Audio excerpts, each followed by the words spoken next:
So guys, I'm going to be doing a net decking series where I basically take popular YouTubers or just popular Edison players or Tengu players deck list, and I try them out for myself and see how well I can do it at the local level. Interestingly enough, I find that my time is getting more and more taken up by other things. So as I get more responsibility, I have less time to actually make new decks for you guys.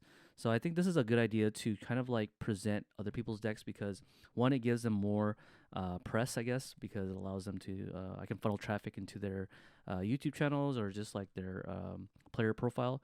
So if they ever do decide to want to go big, I can give them more notoriety. And also, this allows me to kind of like explore different ideas. Lately, I've been on a lot of frog lists in my head, and I just really like frogs. But I don't want this channel to be dedicated to solely frogs, as frogs is kind of like really good in Edison. But it's not the best deck, even though it's a really good engine. I don't think it's the best deck.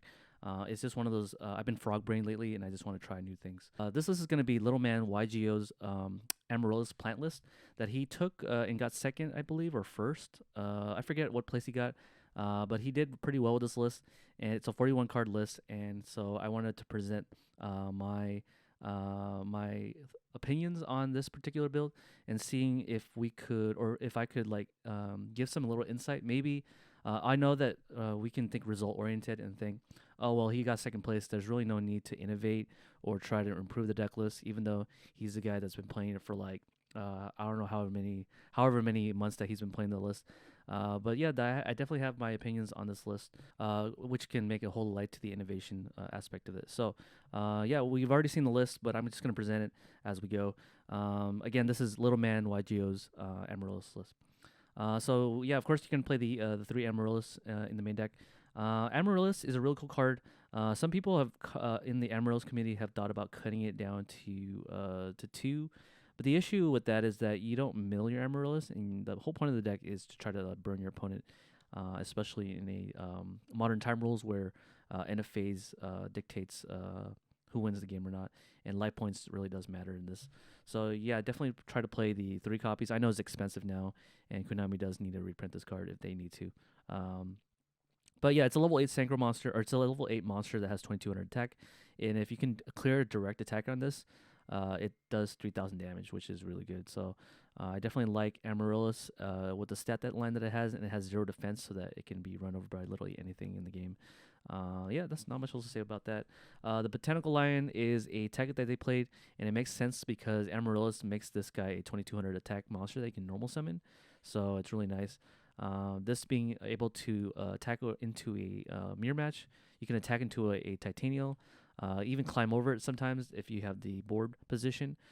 This is really a nice little tech. As it is a monster, you can just normal summon. Randomly enough, you also cannot brain control this guy, so your opponent can't brain control Kaius, so this makes it so that they can't really do that play. You need the 3 Titanial in this deck. I played more if I could. Titanial is just really good in this, especially if you mill it and banish it off of using the Amaryllis and then using different dimension reincarnation to fetch it back from the banished area. So this is basically a Titanial turbo deck, and having the nice stat of 2800 attack and being able to negate anything that targets is the move here. So yep. Two Lone Fires, not much to say. Lone Fire is really good. I don't know whether I should go into Lone Fire into Titanial. I think that depends on your hand situation. So if you don't have another Titanial access, let's say you mill the other copy of Titanial, then I think the idea is to only go use one Lone Fire into Titanial if the other Titanials are in your deck still, so that if you do draw into the Lone Fire, you can go into the second Titanial. But you don't mind drawing Titanial in this deck because you do play the 3 trade-ins to be able to discard the Titanial and draw 2 cards. There's a really cool place too where you could use Lone Fire effect, go into Titanial, and if you somehow mill if you mill the Amaryllis and you banish Lone Fire for the Amaryllis, this makes it so that the DDR can get this back, and then the DDR can tribute itself and then get the other Titanial in the deck. So not too bad. I do have the two Dandelions in the main deck because it's Dandelion. If you mill it, it's really good. So yeah, not much to say. It's a plant as well. The millers are going to be the 2 Lilas and then the 2 Rykos, if I can find them. The 2 Rykos and the 2 Lila, and also charge the Light Brigade. You definitely need these two cards in your main deck because Lila is an end phase mill, and then Raikou is a mill 3 on your opponent's turn. So end phase mill is kind of better than Raikou because you want to mill your Amaryllis and then be able to bring it out the same turn or the same end phase. And this she helps you do that while also taking out a back row. So it's really nice. I get a lot of +1s with Lila. If you can normal summon her, take out like a Dust Tornado or a Heavy Storm, and you can just set your Wing Blast. That's a really cool play too. Also being able to make sure that you can set your Scrap Iron Scarecrow if I did play it. This list differs from Little Man, even though I'm net decking. I don't own any Scrap Iron Scarecrow, which is kind of strange to me. I should own one at least copy, but I don't own any copies. So yeah, so since I don't own any, I opted to go for Call the Haunted as opposed to Scrap Iron. Little difference between the Scrap Iron and the Call the Haunted. Scrap Iron is better in games 2 and 3, whereas Call the Haunted is better in game 1. The reason because people side deck Vanity's Fiend against this deck, and then people side decking Vanity's Fiend means that the Scrap Iron Scarecrow is better than Call the Haunted. But there are situations where your opponent doesn't draw their Vanity's Fiend, and then Call the Haunted is better. So I don't know what to make of that situation. But yeah, Lila Mill in the end phase is really good. Raikou is really good in situations where your opponent does draw like Floodgate monsters or Floodgate cards. Floodgate cards can be like Iron Wall or even Vanity's Fiend. So the Raikou can deal with either or. Lila can deal with Iron Wall. So I don't think anyone's citing Iron Wall. I think people are just citing hard deck DD Crows and Soul Release. But yeah, those are your millers, as well as Charged Light Brigade. Lila does come up as a spellcaster sometimes as well. I forgot to mention. So you could go into Arcanine Magician with this, as well as Tempest Magician with the Plague Spreader Zombie. And then Gale is going to be your tuner in the side deck for Lila, if you need to make the Arcanine Magician. But that rarely comes up. So, but it does come up when you need it. The non-plant engine, but really crucial, are these guys. Again, Card Trooper and Lila serve functionally the same thing, where I could summon the Card Trooper, and then it mills on main phase, and then at the end phase, I can bring out the Amaryllis. That's kind of the idea. And you want to banish with Amaryllis as quickly as possible because your DDR is going to be live. Necrogardener. Necrogardener, I think I've been using Necrogardener incorrectly, but the idea is that you want to block attacks either to your monsters or your life points. But I typically use this to block out attacks to the Amaryllis if I have a Titanium on board, because sometimes people will summon a monster to try to attack into the Amaryllis so they can use their removal spell or removal anything on a Titanium. So I'll purposely Necrogardener that turn to keep my Amaryllis alive so that they can't use that targeting effects. Yeah, so basically I had to have 2 targeting effects to deal with my Titanium. Debris Dragon, they only play 1 copy. I don't know why they play only 1 copy, but I guess it's a deck space issue. This deck plays 41 cards. But yeah, Debris Dragon is really good because you can go to Black Rose, which is the main utility of that. And then you can do the play where you just blow up the field and get 2 tokens. Plague Spreader Zombie is really good in here because theoretically you can top deck a card and then use Hidden Armory to mill that card and then get it in the graveyard. So if you draw your Titaniums without no ways to send it or Amaryllis, you can top deck it, use the Hidden Armory, mill 1, and then bring out the Plague Spreader Zombie from the graveyard, and then hopefully be able to do a synchro play. Other plays you can do is also if you have a set Raikou and you have a and they didn't attack it for some reason, and you top deck for Plague, you can bring out the Plague Spreader Zombie, flip the Raikou, mill 3, pop a card, and then synchro summon Armory Arm. But the cards you mill off the Raikou are going to be cards you want in the graveyard anyway, so you can top deck something that you want to mill. Morphing Jar, I often didn't like it against a lot of matchups, but it is a surprise factor. Even if people know that this is in your deck, it's not like they're going to play into it really well because this deck can disguise this Morphing Jar really well, whereas in other decks it doesn't do that really well because with Morphing Jar in Amaryllis, you have discard traps. So a lot of times it will look like a T set, and you'll just Wing Blast the monster, and it doesn't seem like this is a Morphing Jar. So they'll set like a back row. They won't set anything because they fear that this might be a Raikou, and then you can surprise them with the Morphing Jar and then mill 5. So that's a play you can do. So even though it is a catch you off guard card that can win you the game, it's also a strategic card as well. So yeah, that's the monster lineup. I believe it's exactly 22, 5, 10, 15, 20. No, it's actually 20 monsters. So really balanced deck list, I would say, in a 41 card deck. Spell cards, DDR, Mark the Rose, 300 armor. Yeah, these the reason why you only play one copies of each is because hidden armor can get the equips from the graveyard, so you can utilize them multiple times. But you have to do it within over the course of turns as opposed to at the same turn. What I mean is you can't activate two DDRs in one turn because the DDR is going to be equipped to the Titanial, most likely, or the Lone Fire. I guess you could do it on a Lone Fire, tribute the Lone Fire, this goes to the graveyard, and then get the Titanial, and then activate hidden armor again, and then get the DDR and activate it again. But that wastes a lot of cards. But you do that only if you have the lethal play. And then the Mark of the Rose, you use this to banish your Titanial sometimes, and then steal a monster and then DDR it back. So that's why this is a really good ratio, really innovative of the Amaryllis community. And then we have the new tech that he's been playing, which is the Miracle Fertilizer. I like Miracle Fertilizer, although I do side it out games 2 and 3. I don't know if that's correct or not because of Vanity's Fiend. But in the event that it is correct to leave it in the main deck, the play is that you can revive a Titanial, and if Titanial doesn't have to ever use her effect to tribute herself to negate and destroy something that targets, and she sticks on the board for some reason, then you can use the Miracle Fertilizer again, and then revive a second Titanial. So I can see why this would be like a huge +1 over the course of turns if they can't deal with it. But yeah, I do side it out for Vanity's Fiend against Vanity's Fiend because I don't want to have this. You need the trade-ins so that if you do draw your Titanials or your Amaryllis, you can discard it and then draw 2 new cards. That's kind of the idea. Charge the Light Brigade, not much to say. Foolish Burial to send off Amaryllis, or you can send off any of the monsters like Plague Spreader Zombie, Necrogardener, Dandelion. So good utility card. Definitely recommend to play it.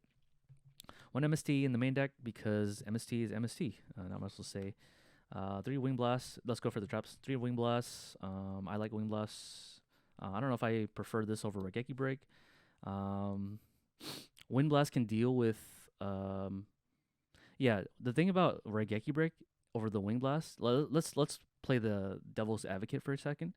Everybody's on the Wing Blast engine because it could set your opponent back a turn. But the thing about Wing Blast is that you can only target cards on your opponent's side of the board, whereas Regeki can destroy your own Amaryllis. And I found that if I had the Regeki break, I would have ended the game a lot faster because I can destroy my own Amaryllis. Because a lot of players try to play around the Amaryllis being destroyed because Amaryllis destroys itself by attacking. So in the tournament, people were using cards like Junk Archer to banish the Amaryllis. And if I had the Regeki break, I would have been able to destroy the Amaryllis. If I had the Regeki break, I can destroy Amaryllis if they target with Caius. So I don't know if I like Wing Blast in this main deck per se. I know Wing Blast is really good in situations where you can set back your opponent, but also being able to set back your opponent by sending back a trap and you knowing what it is. But I don't know. I think in the future, if I were to play Amaryllis, I'd personally cut it for Regeki Break because Regeki Break just has more utility and you can target your own cards with Regeki Break. Whereas Wing Blast, you can't do that. Yeah, I mean, Regeki Break is bad against Stardust, but you don't really care about Stardust too much because Titanium can run over Stardust. And if you're having trouble with Stardust, it's not because you didn't play Wing Blast. It's because you didn't have a Titanial to deal with the situation. But most of the time, you're going to see Titanial. So, yeah, I think in the future, I would cut this for Regeki Break. This deck also doesn't play Barrier from a Different Dimension. I think that card's really good in games 2 and 3 because people are going to be side decking DD Crow and Soul Release against you.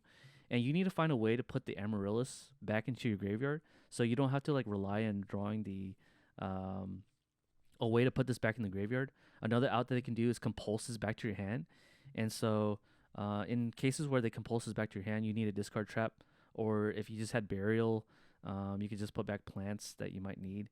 I know that Burial is situational, but in game 2 and 3, I don't think it is because even if you already have the Amaryllis, the Burial puts more plants back in the graveyard so that you can just keep bringing it out, I would say. But yeah, I know it's a 41 card deck. I probably find space with it somehow. The Dust Shoot in the main deck, I mean, it's a good card in Edison in general. Especially knowing what your opponent's doing is really good, so that you don't have to worry about bringing out Amaryllis or walking into a Torrential or a Mirror Force. Because if you Dust Shoot them, you see that they have a Torrential or Mirror Force. You obviously don't want to extend into those cards. So Dust Shoot allows you to have hand knowledge for that matchup. Torrential Tribute, I think this card is okay, but for the most part, I guess everything floats. So yeah, I guess Torrential's really good against Caius. If they target your Amaryllis, you can just Torrential it and then put your Amaryllis in the graveyard. Mirror Force, I really love Mirror Force in Edison for some reason. Lately, Mirror Force has been catching a lot of people off guard, getting plus ones even. So this is a really good card against Vanity's Fiend too, if people side deck it. Another reason why I like Raigeki Break over Wing Blast is that Raigeki Break can deal with the Vanity's Fiend, and they don't redraw the Vanity's Fiend and then find a way to tribute summon for it. But yeah, I mean, both Wind Blast and Raigeki Break doesn't do anything against Christia, but I know Christia is whatever anyways. I mean, it is not a whatever card, but it is stealable, I guess. I don't know. You still have to find ways to tribute off the monster, off the Mark the Rose, and then this deck doesn't main deck Brain Control, and so since you're playing Mark the Rose to steal Christia, you have to give it back. So you have to find a way to tribute summon for it, and this deck doesn't really do tribute summons, I would say. So that's why this card should have been a Scrap Iron Scarecrow in matchups where Christia comes down, because you can wall off the Christia attack, whereas Call of Hana doesn't do anything. But this is a combo card, and you are able to get your Titanium to put lethal on board. So even though I don't have the Scrap Iron Scarecrow, this feels like a better choice than Scrap Iron Scarecrow. But yeah, Scrap Iron Scarecrow, I think, is for the mirror match, where you can just wall off the Amaryllis attack, and the Amaryllis attack can't go through, and then you're like, they're just stuck with a 2200 monster that they can't use to burn your life point. And then we have I forgot, Heavy Storm should be in the main deck. And then we have the Heavy Storm. So that's 41 cards for Little Man's YGO's deck list. Not a bad list, although I think my inexperience with this deck caused me to lose a lot of games. I find that the way I win with this deck, or the way you win with this deck, is by like hoping that the time runs out and then you have the higher life points. And that feels kind of scummy to me, to try to play a deck where you take advantage of the time roll. So in the future, I would try to make the deck more about stalling to win the game and warning in time because you have the higher life point because Amaryllis burns you, and more about like just trying to end the game as quickly as possible. That's always been my kind of style of trying to play the game as opposed to using the time roll. Anyways, let's go into the side deck. So he does play the Aaron for a lot of different matchups. It's really good against the Frog matchup where they have the soft dupe block. Aaron can just spin back the dupe block, and then they won't be able to get the floater effect of dupe frog.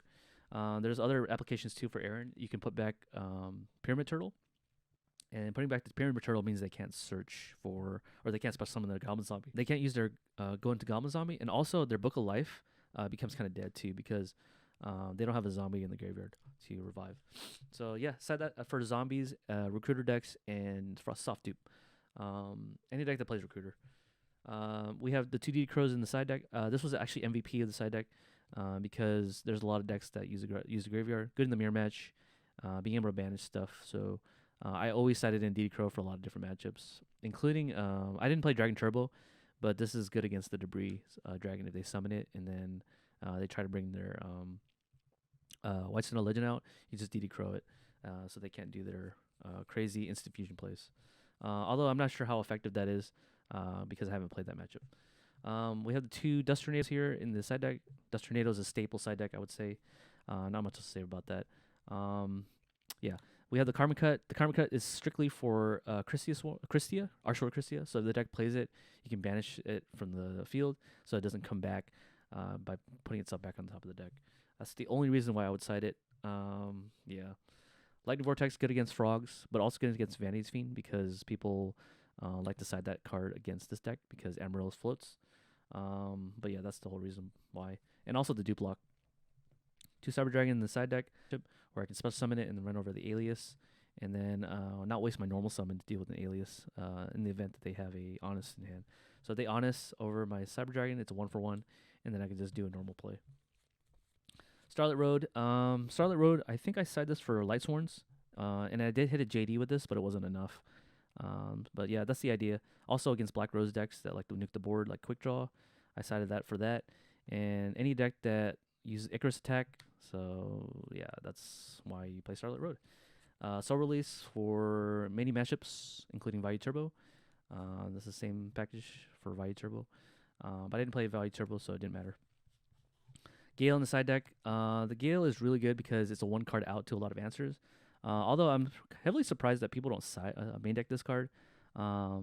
in Amaryllis. I think it's really good in the main deck actually because you can deal with Vanity's Fiend really well. You can half Christia, although Christia has 1400 attack. You do play outs to 1400 attack, like Lila. You can attack over the Christia and put it in the top of the deck with the Gale. So I don't know. Gale's just really good.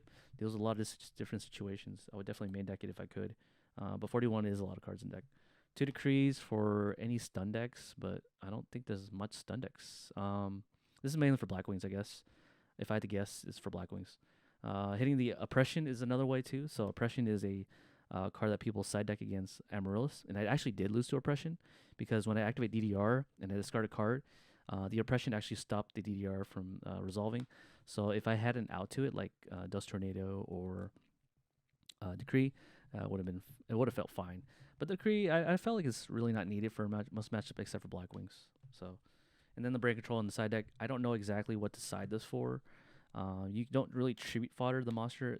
I think Brain Control is mainly there just to steal a monster and deal damage with it, to attack your opponent directly, and then bring out the Amaryllis so that you can just survive off of having them having less than 800 attack, 800 life points.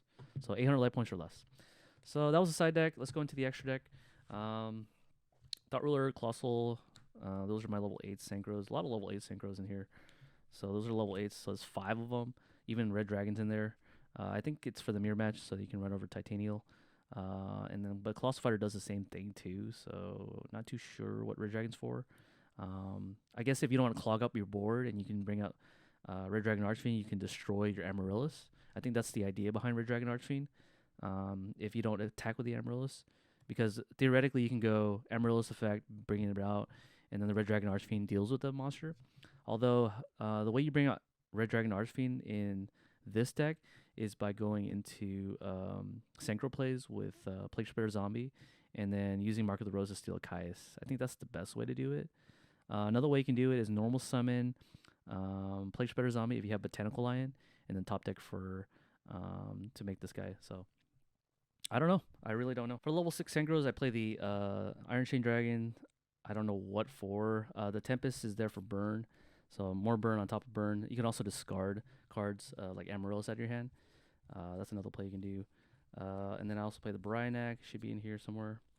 As well as the Goyo. So those are my level 6. Hardly ever went to these two. Most likely went into these two. You can do it with Lila and any Plague Spreader Zombie. Level 5s, I play the Android Catastor, which is pretty good. A lot of level 3s in your deck. So Plague in level 3. Black Rose, I think I made this with the Breed Dragon once. Armory Arm, Ryko, and Plague. This is in the main deck. Oh, yeah, there's Chimera Tech, actually. So I didn't know that was Chimera Tech. But yeah, never played against machines, but it could come up since we do side deck the Cyber Dragon. So these are 2 cards that you would bring out in games 2 and 3 because Gale's in the side deck and Cyber Dragon's in the side deck. But yeah, that's pretty much a deck list for you guys. Yeah, that was Little Man's YGO's Amaryllis list. I hope you guys enjoyed the list and my commentary on the list, and seeing maybe my commentary seems okay. Although I didn't have much experience with deck, I felt like when I was playing it, I felt like there were certain cards I would change out over the other. But yeah, that's my deck list. Hope you guys enjoyed it, or that's the deck list for Little Man YGO. Hope you guys enjoyed it, and I'll see you guys on the next net decking series number 2. Stay tuned for that one.